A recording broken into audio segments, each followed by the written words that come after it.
My friends, how are you? Walaikum Assalam. Alhamdulillah.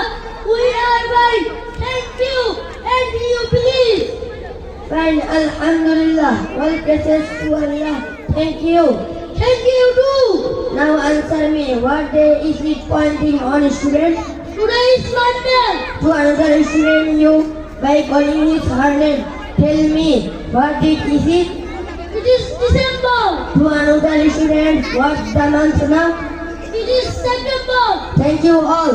Now let us take our book and try to learn our lesson. All right. Okay, sir. Then the teacher will share his lesson in the following way.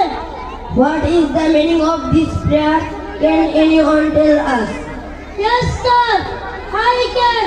It means mobile and includes my religion. Thank you. I am very glad to see that you can the meaning of it. If students do not can the meaning, the teacher will teach it in Bangla. Okay, now let us take our book and learn. Attentively, right? Okay, sir.